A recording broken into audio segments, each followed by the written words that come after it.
And we're rolling, I think.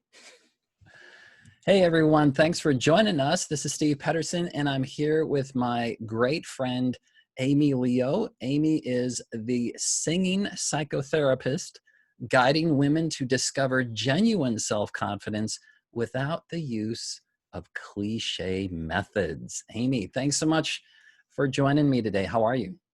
I'm doing great, Steve. Thanks for inviting me. I'm really looking forward to talking about the Dream Highway. So, Awesome. Well, I am very grateful for you taking the time out to be with us. Tell us a little bit about this singing psychotherapist business. That sounds intriguing to me. yes, I think we need to put together a little video that shows it's not what people might expect. It's not me singing, and how does that make you feel? From the couch, like writing things Sure. down.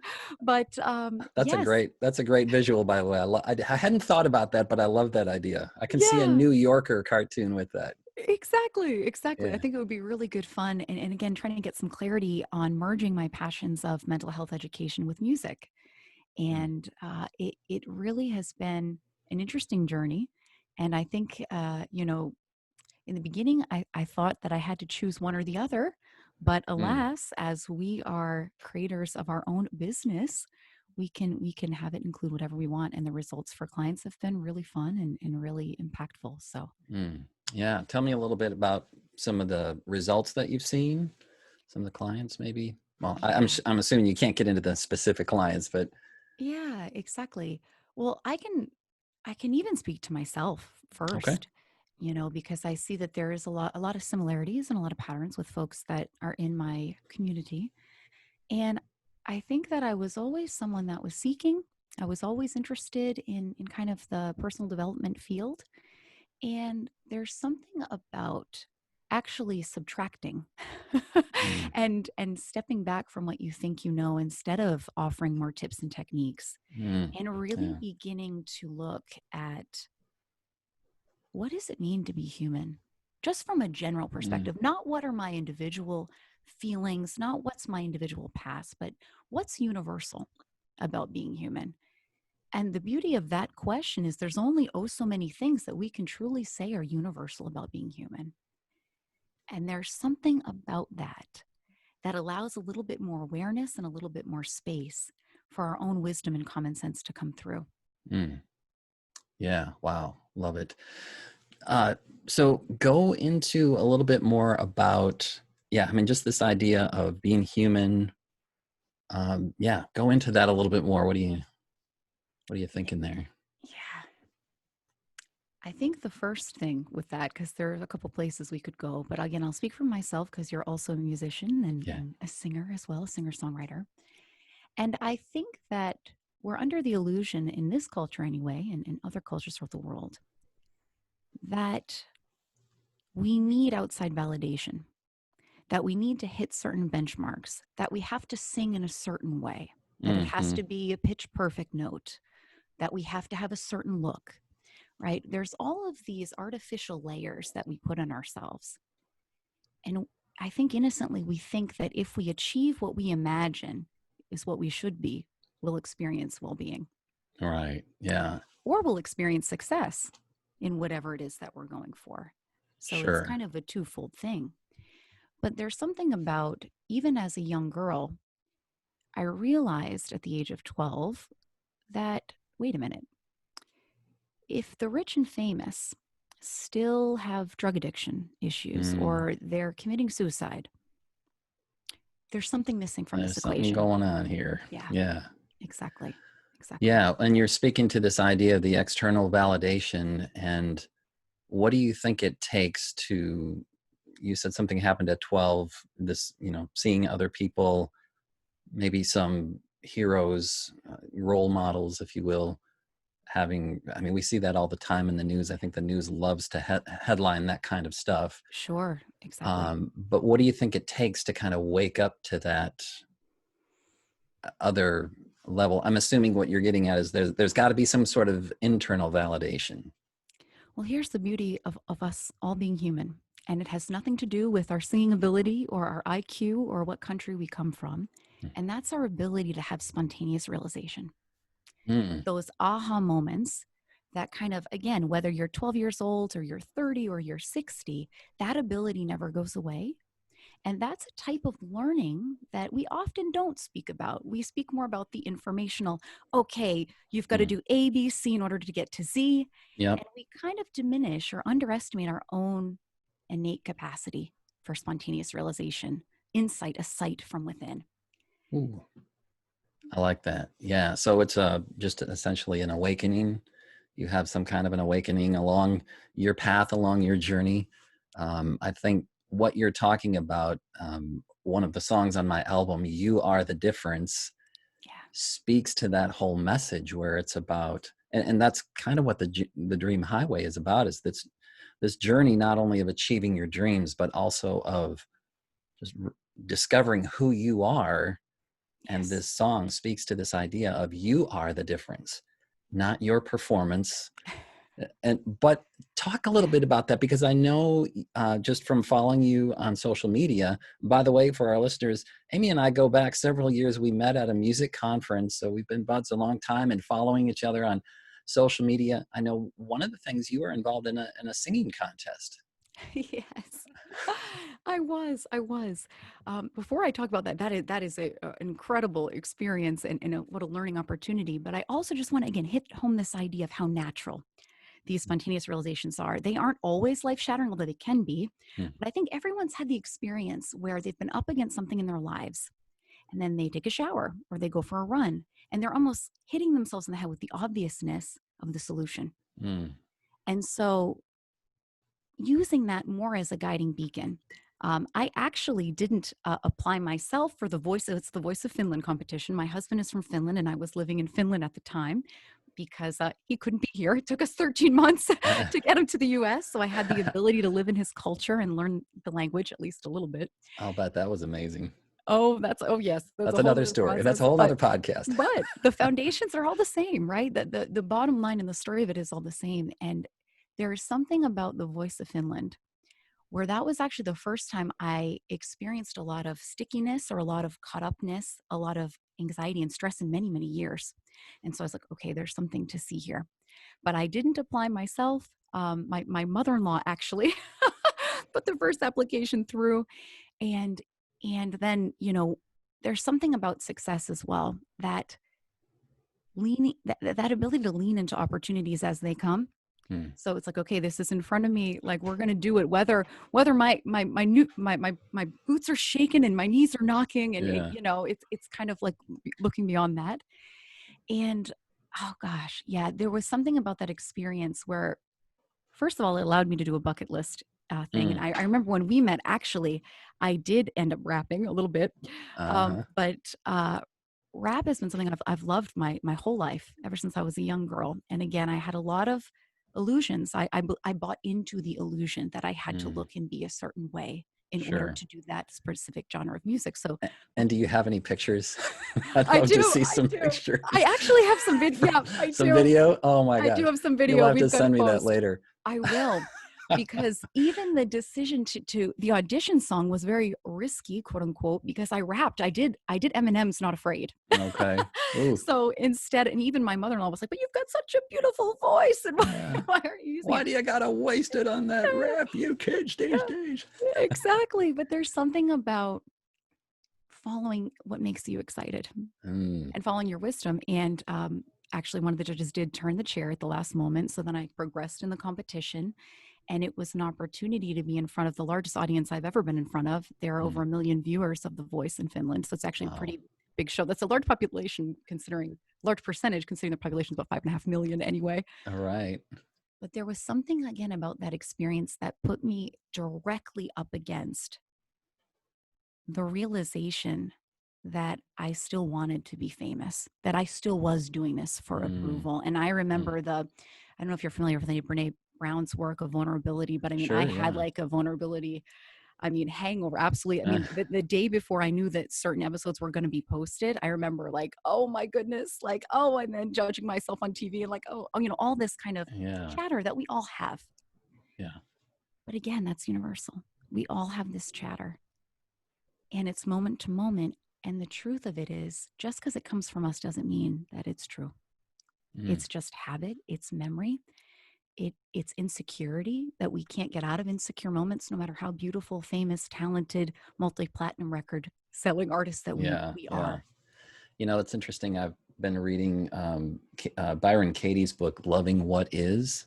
Have Yes, you familiar with that? I am. And that's her, the work is the very first question is it true? Yeah. All these thoughts that go, we could do a whole podcast on that, but wow.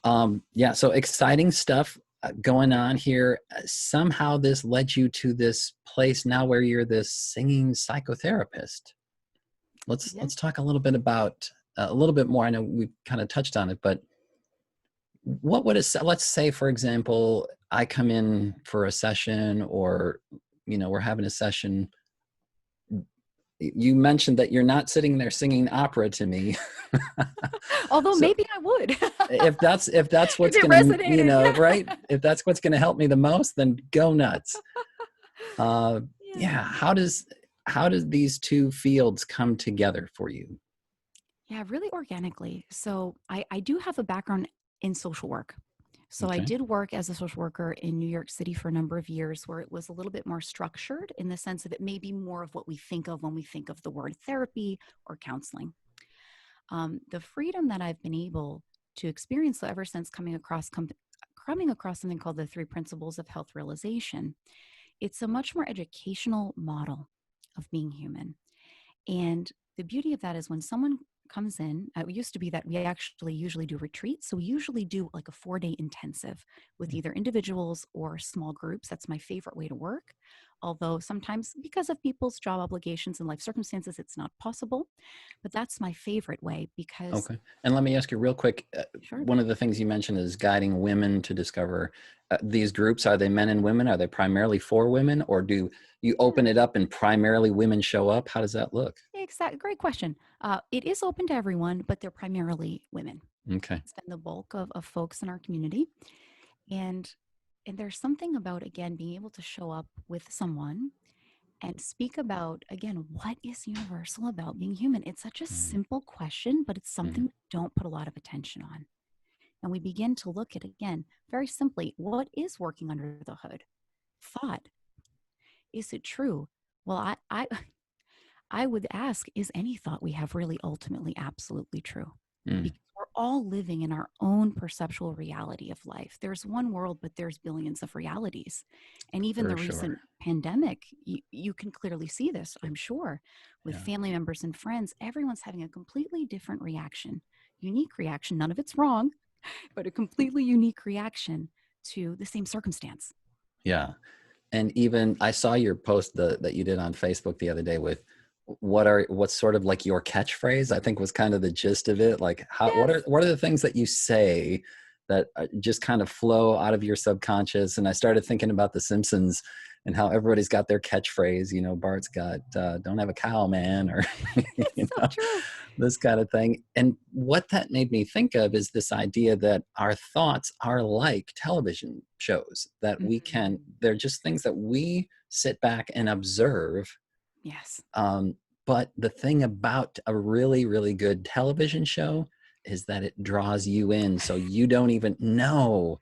Yeah, I mean, you're sitting there bawling your eyes out, and why am I crying? It's a fake, it's not a real story.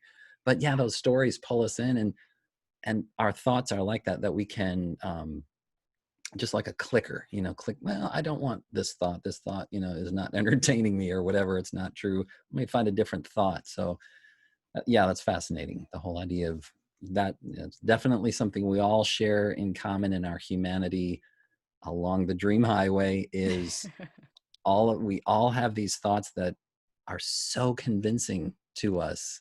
Oh, it's so powerful. And that's how Yeah. it's designed to work. The power of consciousness will bring those thoughts into experience. So there's always a one on one connection between thought and feeling. They're like two sides of the same coin. We talk as if Mm, they're separate, but I encourage folks to really explore that. Is it separate? Because I've certainly never had an anxious thought and felt peaceful, or vice right. versa, right? And there's something about, again, the nature of thought and consciousness. It's built to change. So we don't necessarily have to even get in there and begin to pick out and stomp on the ones we label as negative, because that's also a Right. thought. Yeah. It goes deep. It sounds esoteric or kind of maybe woo woo, but it's really not. When we really can just simply say, as human beings, we're having an experience, a unique experience. Thought and feeling are linked. And I think, though, and again, even with music, right? We can think of those music, whether it's emotions, we are kind of taught to believe that certain thoughts and feelings are wrong, just like certain notes are right or wrong. Mm. And I would really question if that's true, because from a really practical standpoint, again, it's only personal to us.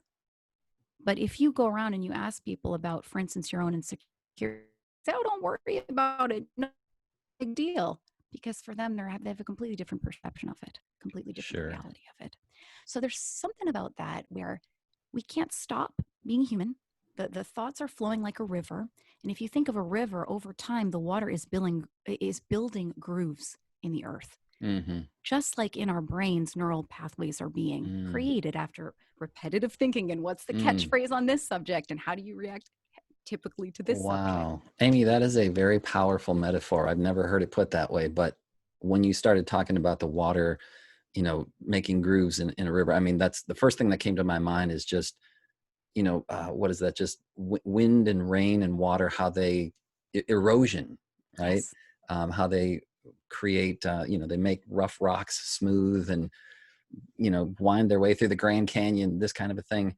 Never thought about, like, that's exactly what's going on in our minds, those continual thoughts that we don't challenge, or not are not aware of, that they make these, Yeah, they erode. They kind of, exactly. that's amazing. Exactly. And that's also the nature of consciousness. It seems to be that there are moments where we have a little bit greater awareness.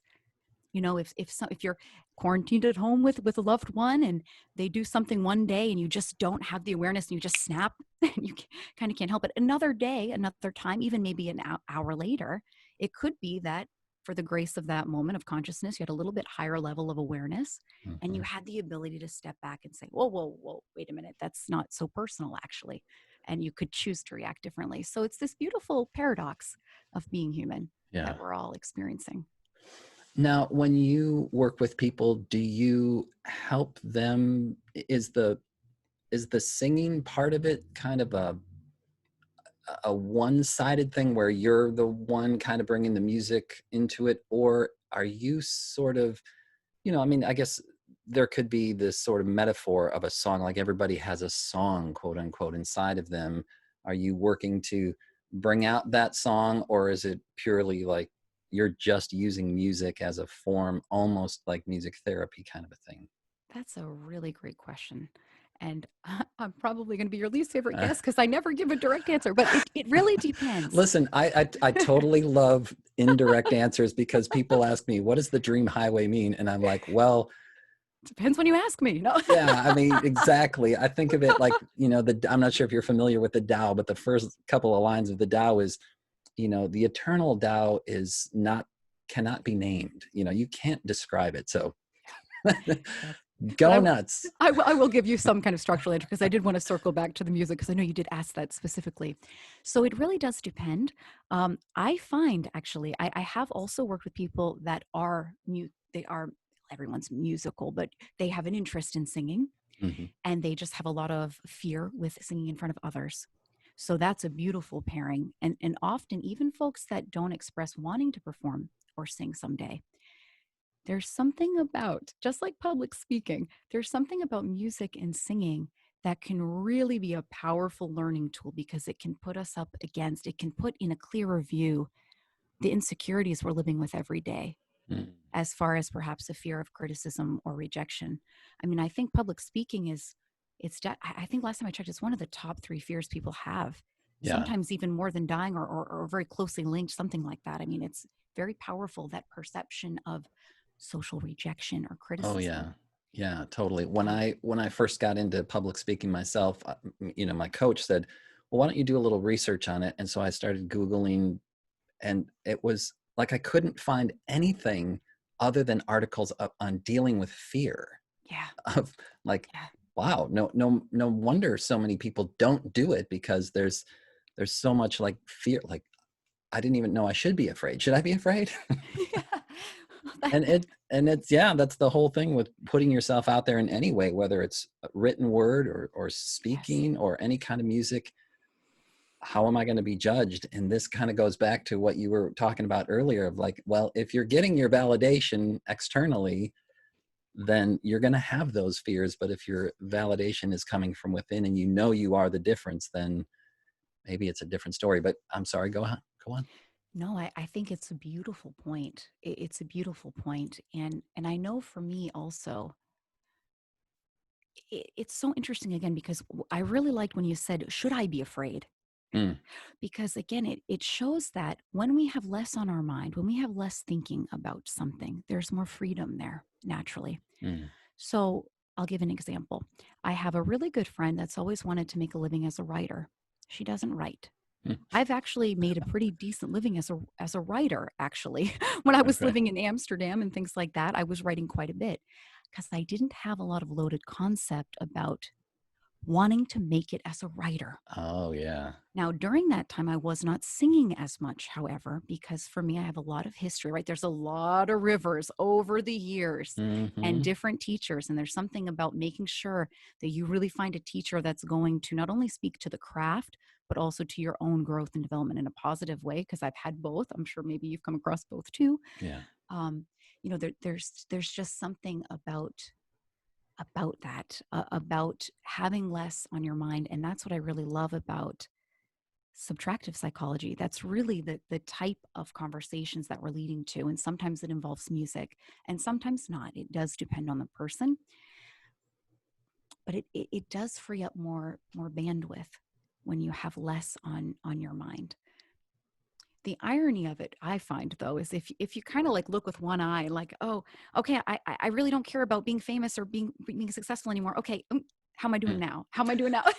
It's like it's there's something about a beautiful and natural impact. So when you asked about impact with clients and also myself, the impact of naturally letting go of things, naturally having less in your mind without having to meditate 5 hours a day. Mm. Not that sometimes you might be called in a moment of wisdom to meditate. Nothing wrong with that. Yeah. But when we see techniques as tools versus the only path, or that we Mm. have to do them, um, it kind of becomes another bit of a trap. I had another colleague who said, yeah, I remember I used to do my meditation every night. And one night I was just so exhausted and I was on the ground and I was forcing myself to Mm. do it at like 12:30 at night. And then she realized, what am I doing? I'm doing this to try to feel peaceful and I'm That's stressing myself funny. out with my own Agenda, maybe, or yes, exactly. My own kind of self-critical voice, my own fearful mm. voice, my own lack, right? It's Yeah, almost like we don't trust our human system enough that it will change and we will continue to develop, you know? yeah, that's powerful. Let me ask you this question. Over time, has your perception of what it means to go after your dreams, has that changed? Or tell me a Mm. little bit about that. Oh my gosh, yes. Since we met, yes, absolutely. Absolutely. There's something I've seen for myself about success. And again, this kind of goes to well, first of all, I think we give ourselves too much credit. Human beings don't like to be in control, but the reality is we're really not in control of as much as we think. Sure. And so, what I clearly saw as that relates to success and as that relates to the dream, I was really taking that on. I was taking it way too personally. That's why I wasn't singing as Mm, much. That's why I could write freely, but sing, forget about it. mm, Because I always did it with an agenda. I always like, okay, even when I was in the Voice of Finland, okay, what's this going to get me for my career moving mm. forward? Yeah. Where is this going to take me? Um, and there's something about the reality of success that we don't exist in a vacuum. If you look at successful stories throughout history, no, I'm sorry, the self-made man it's a fallacy. There are always gatekeepers. There's always teachers. There's always someone in community with someone else that introduced them to that A&R exec or that Yeah. whatever that is. Or inspire them in some way Yes, to get there's going. Exactly, exactly. So the more that we can realize our connectedness in a real sense, not even talking about the spiritual connectedness that people may or may not believe in, but even from a physical realm, Yeah. we're in an interconnected ecosystem. Certainly very self-evident in our day and age right now. Exactly. Exactly. But success, I would argue, works very similarly. And I've seen after speaking with thousands of people and also my own experience, because that's the beauty of why I love so much what I do, because you're becoming your own best teacher. Hmm. I'm just there as a facilitator, as a guide, but I'm not there as the expert. And that's very different to when I was in social work, where I was taking that expert role. Hmm. There's just so much to say. It's all Yeah. coming through. Yeah. What has been well, let's start with the assumption. Maybe, people say it's not good to assume, but let's start with the assumption that you are right now, you're doing something, not only doing something, I mean, the dream highway goes way beyond just, hey, I've got my dream job. It's Yeah. about way more than that. But maybe what it's more about is alignment with our vision for what we see. Um, my thought is that the all of creation, all of this whole thing that we're a part of is kind of like a puzzle, and that we each have a little puzzle piece to offer to the puzzle.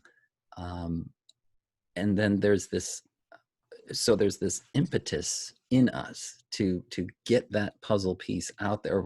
First of all, we have to kind of discover what is that puzzle piece. So we get in alignment with that. Maybe we fight it, maybe we make excuses over time, but I'm going to assume right now where you're at and your journey that you are more in alignment with your dream. Is that safe to assume? Yeah. Yeah. Oh, yes, absolutely. And to get there, what kind of obstacles have you seen and had to overcome? And maybe still, I mean, we don't need to get too personal, but if you don't want to, but maybe even still battle with, because I think that's the thing is they see people that are sort of at a certain level and they're like, oh, they don't struggle with anything anymore. Yes. That's almost full circle to what we were talking about before, too, of this illusion that outside success can put a feeling in us or take away our humanness. I remember I had the realization a couple of years ago, and I laughed out loud that I realized that even if I reach the level of success I've always dreamed about, I'm still going to have insecure moments. I can't get Yeah. out of it. Yeah. And I laughed and I thought, oh my gosh. So there's something about that with the journey, like you said, or the alignment, or the progression, the evolution. And again, going back to those realizations, however they occur, they happen bit by bit. And there's something about I acted differently. I took different action towards my dreams after that realization than I did before. Mm. And so I would say one of the things I'm still up against is definitely my own humanness, and really seeing that I have been the biggest block. Mm. It's easy to blame people. I remember I had paid quite a bit of money. I was in in a musical kind of program, and there were some very unhelpful and innocent things that the teacher had said, and I didn't sing for a very long time. I was way more. It's almost like when you said that, am I supposed to be afraid of public speaking? I didn't have a gauge of right and wrong notes until that conversation. And then I Mm. had it. And then I internalized it as if it was my original thought, that I came out of the womb thinking I have to sing a specific way. And that's Gotcha. what I love inviting people back to. It's like, was this your original thought? Yeah. Or have you kind of digested and chewed over and mulled over all Right. of the fear bubbles of everybody else or their rules for living? Because ultimately it goes back that it's all thought construct. It's all construct. Now, we live in a real world, but again, our interpretation of that, said another way, is different, and our rules for living are different. I've also lived in many different cultures. So for me, it's interesting when people talk about culture shock, because I haven't experienced culture shock. Mm. To me, culture is just a bunch of people getting together and saying, hey, we do life like this. Uh-huh. and there, when you see it that way, that it really is neutral, it takes the personalization out of it. It takes the blame out of it a little bit, at least enough for you to be able to see that you're kind of full of crap, just like everybody else. Mhm. Yeah. And Don't take so yourself too seriously. there's something about that is helpful. Yeah. That really is helpful, because I've found in my journey, the kinder that I've become to myself naturally, and again through logic, the logic that thought and feeling exists, that I'm going to have insecure moments, that I have a habit of thinking a certain way about music. Okay, all that's true. I still experience that, but the amount of attention I put on it has changed, and taking action from that place has changed. It's Mm. almost like, if you're getting an email from someone and you automatically react, and that's Before you read the email, you mean? well, you Or get the email, maybe you half read it, you're yeah. reacting already from the beginning, and you think the person's being passive aggressive at you. Uh-huh. One of the things I've realized is like, that is a perfect example of how we're construing every moment, because it's just black and Mm. white letters on a screen. You really don't know the tone. You really Right. don't know any of it. And so, simply, again, from a practical standpoint, I've learned, don't reply back from that state of mind. I know my state of mind's always going to fluctuate, just like everyone else's fluctuates. Even clients I work with clinical diagnoses like depression, Mm. there's still a variation. So when I first started working with someone, for instance, I asked, well, what percentage of the day do you feel that you're not depressed? She said 5%. I said, Mm. okay, so that 5%. So there's still an acknowledgement that there is a subtle fluctuation. We're not in the exact same state of mind every single second of the day. For And we sure. can use that to our benefit, because we can begin to see that taking action from perhaps a more spacious place can perhaps heed more effective results. What that makes me think of is this exercise that I personally, well, I was going to say that I encourage other people to do, but I encourage other people to do it because I have done it. So I have so needed this exercise. Is just at the end of the day, I just sit back and I reflect on what are the great things that have happened today. And it's really mind-blowing how, for me anyhow, my mind can fixate on all of the negative, challenging, uh, disappointing things that happened throughout the day. So I'm this bundle of energy of negativity. And then I get to the end of the day and I think, okay, this is my time to reflect on the day. And I think yesterday was a great example, because yesterday, uh, and I understand some people had a problem with this, but for me, I didn't have a problem with that. And that is, I got my stimulus package check, Sure. direct deposited. Sure. And I had a friend point that out to me. He's like, hey, I got my check today. Did you get yours? And I looked at my bank account. I was like, yeah, sure enough, I got it. But by the end of the day, right, I had completely forgotten about that. And so, like, that little bit of good news only went so far. And so by the end of the day, when I reflected on my day, I was like, oh, yeah, that's right. Earlier today, I did get this bit of good news. So, wow, that was a little bit of a tangent. I completely forgot what we were talking No, about, but that's, it's perfect, Steve. It's perfect. That's a perfect example of the neural pathways that we're talking about. And yeah. so, and an example of your own common sense and your own wisdom of, okay, I know that this isn't really working out to always focus on this negative stuff. So if I just do a simple exercise of focusing on what I'm grateful for, you are inadvertently creating a new habit over Mm. time, which is wonderful. And that's something that we can always do, but it won't get you out of having insecure moments Oh, or that's true. negative thoughts. It never Yeah. will. Well, if it does, never, maybe I don't know that's true. If it ever does, Steve, let me know. Yeah, right. You'll be the You've first cracked to the know. secret. You've cracked the Right. secret. If I figure out, yeah, the way to get through a day perfectly. Yes. No, I will. I'm sure I'll win a Nobel Peace Prize or something. Um, But there is something. Can I say one more thing though? It yeah, made me think of that, absolutely. Steve, when you were talking. It's also, again, this psychological cultural conditioning it's we're like fish swimming in water. It's like the water we're swimming in. It's very hard to see it. So even the cultural conditioning that certain sensations in our body are negative or bad, that's also construct, right? Mm. Who said? Because there's something about us as human beings. We're wonderful action potentials. We're wonderful thinkers, but we have this ability to have a thought and feeling and then think about the thought and feeling that we're having, and it Yeah. becomes kind of this And judge monstrous it. thing, and judge it, and Yeah. it does become a real problem for us. And so we attend to all of this, whereas again, the gentle realization that this is happening all the time, and the training, perhaps the habit of not being so reactive, not just believing it just because it came through your own head. There's something about that that is very practical, Mm. and allows even more grace in the lows, gratitude in the highs, and grace in the lows. And what better way to keep moving forward on our path as dreamers and Mm. as entrepreneurs? Because the reality is, again, going back to that conversation of what can we control and what can't we control, that's a great exercise. I would invite anyone to do that, to really get honest with themselves. Write on a piece of paper, what can I control? What can I control? I'll give an example myself. What can I control? I can control doing my daily singing every day. Mm. I can do that, right? Sure. I can't control if my next song is going to get 1 million views on YouTube. I just can't control that. Right. So there's something about detaching action from emotion, and realizing you don't even have to be in a good feeling. You don't have to be in a good mood to get in there on the piano and start singing away. Right. Yeah. Because sometimes that's just the therapy you need to get to that point.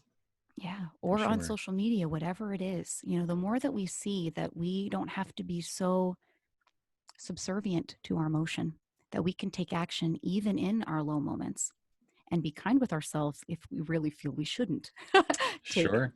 action. Well, Yeah. yeah. And, I think especially with, I don't want to bring it up too much, but I won't refer to it specifically, but there's something going on in our culture right now. We'll just say that. And what I've seen is that a lot of, quote unquote gurus have all this advice about how to handle it. Mm, You know, this is how to stay positive in yes. these troubling times. This is Yes. how to, rise above it, or this is how you endure it, this kind of a thing. When in fact, sometimes we just need to say, this is where I'm at. Yes.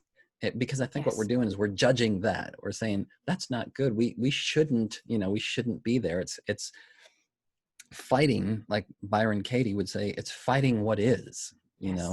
this is what's true right now. Okay. Yeah. Whether you thought this was going to be a part of your dream highway or not, Mm-hmm. this is a part of your dream highway right now because it is true. Yeah.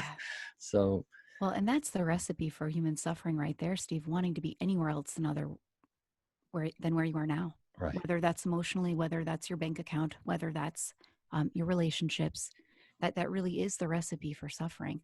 And sometimes people hear that and they think that we're talking, I think, about them being complacent and just sitting on a rock and giving up. It's not about that. You can very much be in action without taking it so personally. I don't know another way to say that. It will come. Yeah, but for but sure. yeah. um We've been so you trained to had take it personally. you had a great little exercise there to do, as far as just writing down, um, what do I have control over? What do I not have control over? That's a great exercise. Is there any, like, somebody's out there, maybe it's a woman who's trying to discover genuine self-confidence. Okay. Yeah. How can you, and so we know that you don't use cliche methods. um, what would you say to that woman, or even that man, if he's, maybe the man wants to come but he's thinking, I'm not a woman. I want to go after my dreams, and I really resonate with what she's saying. What kind of advice can you give them? I really would encourage them to find teachers or material. The beauty of technology is we're more connected than ever. Sometimes that information overload is perhaps not the best thing, but sometimes we can find whatever it is that our heart desires. I really would recommend any kind of community that is not telling you what you should or shouldn't do, Mm, and instead inviting you to investigate your human experience. mm, So there are some communities I have found personally that are very helpful. I'm sure there are many others out there, The 3 Principles of Health Realization, I definitely would recommend. On my own YouTube site, I actually have a podcast where I interview a lot of these leaders in that field. There's also a lot of research coming out with that field, which I'm very excited about. Right. Gotta love research. We need more research. Right. We need more science. Yes, we do. We do, to show the benefits, again, of having a lesson in your mind, investing in it, because people, you kind of have to create the gap, because we're so accustomed to advice and we're so accustomed to tips and techniques. But, when you're in the heat of the moment of pain, you're not going to remember the 6th thing you should do to be less depressed. You're not going to remember that. For sure. So the more that you can understand yourself as a human, universally, not personally, one of the unique things in my practice is actually we don't talk typically about people's personal histories till about 6 months into the program. Okay. Which is very unusual. And the reason is the folks don't have usually, not always, but usually there's not a strong enough foundation there in the experience of being human in order to really look at those. And sometimes we don't even have to look at them. Sometimes we do, sometimes we don't. Yeah. You've got to get through today. Yes. Right. You got to get them on solid ground before we can start unpacking all of that stuff. And sometimes it just goes away on its own. Like some of the things, and this is something I didn't learn with traditional psychotherapy training, was that, again, the beauty of the aha moment. It has the ability, a powerful aha moment can pop an entire belief system where you don't have to do, although I do like Byron Katie's work a lot. I think she's done amazing work. Don't take that the wrong way. But when you start to see that it's all thought, you don't have to get into every painful thought and reframe it. Because you see, you know what? Again, I'm a thinking creature. There's always thoughts coming down the pike. Yeah. And so there's something about that where, again, there's a beauty and a freedom to lean into what makes sense. So if there's a really sticky area, we might actually do some of Byron Katie's work. Yeah. For other people, it might naturally fade away. I just had a really interesting metaphor download as you were saying that. I think about my email inbox. And I've got, and it's so funny, maybe I shouldn't admit this. My daughter saw how many unopened emails I have, and it's somewhere in the tens of thousands. I'm going to be honest with you. It goes back many years, but, and what's so funny, what's gone through my mind lately is, okay, I got to get on top of this. I'm going to make sure I deal with all of the emails that have come in today, and then one more day. So it eventually, over the period of the next couple of years, I will have dealt with my entire email inbox. But what's interesting, what this is making me think of is that our historical feelings, experiences, all of these things, they're like old emails that have either been or not been opened, but they haven't been deleted, that's for sure. And we're constantly getting new emails every day, at least I am. That's how our thoughts are, that we're just constantly bombarded with these. When do we have time to go and delete these old emails? But it starts with okay, let's just deal with the ones that are coming in right now in this present moment. And let's just try to stay afloat with that. Wow. Because there's something about that. You can't suffer from the past other than bringing thought through time via memory. Right, exactly. And of course we're trained that way. We're built that way. But it's such a misunderstanding. I think that we have to work through everything painful that's ever experienced. To me, that's, we act as if we can get into someone else's head as helpers sometimes. I feel we can get into someone else's head and get the scalpel and, hey, take out that memory. Okay, you've told me 10 times about that traumatic event for you. And it doesn't tend to work that way because we're built to experience the present moment. It would be like looking in the toilet for rainbows. You're not going to get rainbows or gold there. You're going to get more crap. And that's not to say that sometimes that method has helped, because everyone's different. Yeah. However, I've seen in my practice anyway, that it isn't as helpful as I thought that it even was before. That actually the best thing I can do, this is like teach a man to fish. Yeah. Once the person sees for themselves, because they have it in them. Everyone knows this, but we get so caught up in cultural conditioning. Yeah. that we lose this sense, this natural blank slate, this little blob of consciousness that we all are. We lose that. And this kind of brings back to something you were mentioning when I first asked this question, and that is we do have this tendency to want other people to figure us out for us. Yeah. And, one of the, I think, very powerful things that I've learned is that any guru, so to speak, that is worth their weight in gold will help you to find the guru within you. Yes. As opposed to being the one, and this goes to the teaching a man to fish kind of a thing. And it's a beautiful thing. Yeah, it is interesting because, again, the idea of someone fundamentally being better or wiser is construct, right? It's like we each have different strengths. Certainly we do. But from a truly neutral level, there is no better or worse. Those are still concepts, and they're trained concepts. And it's not that people aren't doing good work, in different fields, but I completely resonate with you. For me, that has been what has been the most impactful, finding teachers that allow the guru in myself to flourish and moving forward. Totally. Another community, actually, that I've also found to be pretty helpful is a gentleman named Muji, and he talks a lot about who's the voice anyway? Okay, sure. Like, who is it that's speaking?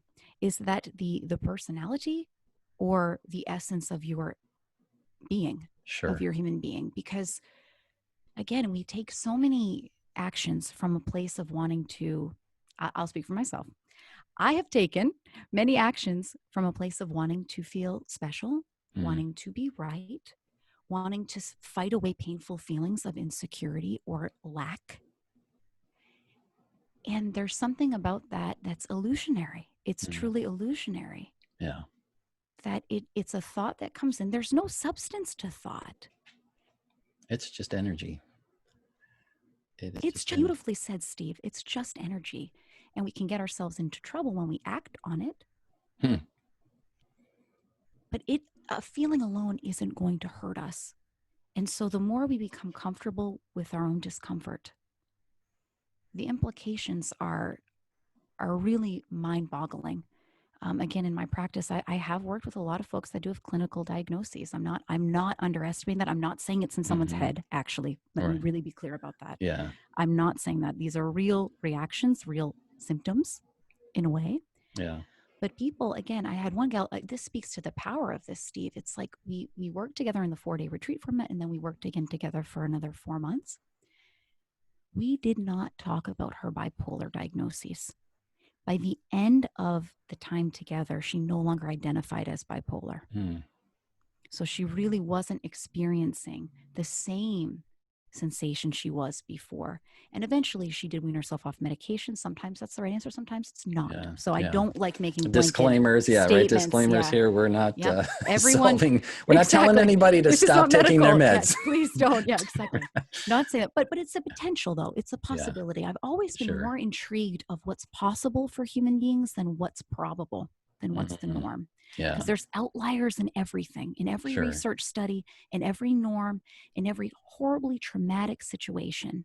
And the research is actually showing now, there's a gentleman named Dr. George Bonanno, I think. I totally butchered his name, but something like that. He's at Columbia. I got to get the spelling of Muji, by the way, real quick. Yes, sure. It's Mooji. Okay, and I can send over some links too for the listeners, some of my things that have been helpful for my community. And, oh gosh, what were we talking about now? Okay. A doctor? Oh, yes. Dr. Bonanno, which I think of Bonono or something like that. I always mess it up. But his research is even showing, he really has done a lot of research on resilience. And what he's actually found is that resilience, not recovery, resilience is one of the most common reactions of human beings, even when they're faced with incredibly traumatic situations. And he's done work with folks that have lived through civil wars, folks that after 9/11 happened. So it's sexual assault cases as well. It's very interesting. Again, I think as a culture, we really undervalue our own ability, I would say it's a natural inborn ability to be resilient. Now, we may not all experience it that way, because you might say, Amy, what are you talking about? But the only thing that can get in the way of our innate well-being is thought. It's our belief systems. It's the only thing that can get in the way of clear thinking. Yeah. That sounds like a little Shakespeare. It's not, what did he say? Not what is, but the thinking that makes it so. Yeah. Yeah. And it's not the conscious thinking either, Steve. I know we're trying to unpack so much. It's not like, I'm not talking about the same thing as like, oh, I had a thought. What am I going to have for dinner? I'm getting kind of hungry talking to Steve here. It's not that kind of conscious thinking. Sure. I'm talking about the power of thought and consciousness, the fact that which energy moves through our body in a unique way. And we have this thought feeling experience moment by moment. So again, sometimes I got to find a new word other than thought, because people think I mean, you know, that we have control over it, right? Again, it's really hard for us to detach that we are not in control. I can't control every thought that comes to my head. I gave up on that years ago. But for example, I can't control the fact that there's a train going by right now honking his horn. I just can't control that. I actually thought that was from your phone. I was like, oh, is our time up? I was like, well, maybe that's our cue to wrap it up here. I don't know, but it's funny. But that's also a part of the dream highway. And I think maybe a great place to kind of wrap it up here is just the fact that it kind of goes back to that exercise. What can I control? What can I not control? And that almost kind of reminds me of the old serenity prayer, right? God grant me the serenity, accept the things I cannot change, the courage to change the things I can, and the wisdom to know the difference. Interesting. Yeah. Very interesting. Yeah. And it is interesting as we're on the dream highway and we interact with other people, because we can't help but do that. There's something about seeing too that other people can't put a feeling in you either. We talk like that all the time.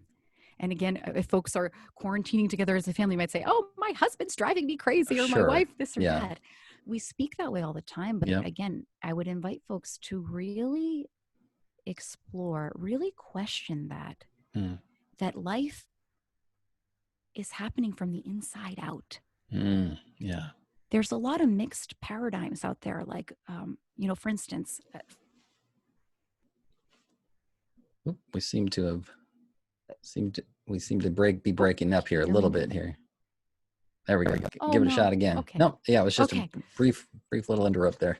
Oh yeah, I see it. Yeah, internet is unstable. Okay. Can't control that either. Exactly. Yay, something I can't control. Yay, the piece of it, the piece. And I have to look so smart on this. You see? No, just kidding, folks. No, it's but that inclination to, again, realize that, like, truly realize, not just as an intellectual concept, because everything I've said, people are probably like, why does this girl even have a career? This seems very common sense. Yeah. Right? Everybody knows this stuff. But to have an intellectual understanding and a lived experience is a different kind of thing. Yeah. To really, truly realize that life is occurring from the inside out all of the time is a completely different way to live life. And it's so contrary. That's why we sit for 4 days straight with folks, because we have been trained to believe everything else other than what's logical of being human. We have people that are highly stressed in their jobs. So what we're basically saying is that a job can create stress. And then we go tell the person to meditate or do yoga. And then we're saying, well, you're in control. You can control how you feel. So it's a mixed paradigm. It's like either feelings can put either outside circumstances can put a feeling in us. And in that case, we would all be experiencing the exact. Amy, we seem to be breaking up. The internet connection seems to be faltering a bit here. Okay. You know what? Let's have you back. Let's have you back again, because I feel like we're just getting started here. I know. That's the beauty of it. The unraveling. So we'll continue to unpack this. We'll have you back. Sounds good. For right now, what's the main place that people can connect with you? Yeah, actually, I would invite people to youtube.com/Amy Leo. That has a lot of the podcasts. And also I have links to Muji there, to the 3 Principles Health Realization community. So it's very easy for folks to kind of dive in for themselves and have a little sampling of some of the things that we've been talking about and dig into deeper detail. Okay, awesome, fantastic. Well, thank you so much for coming on the show today, taking this time. I want to honor you for what you're doing, the work that you're doing in the world, and yeah, until we meet again, virtually or in person, it's been Yes, fantastic. absolutely. Thank you so much, Steve. Take care. Absolutely. All Stay right. safe.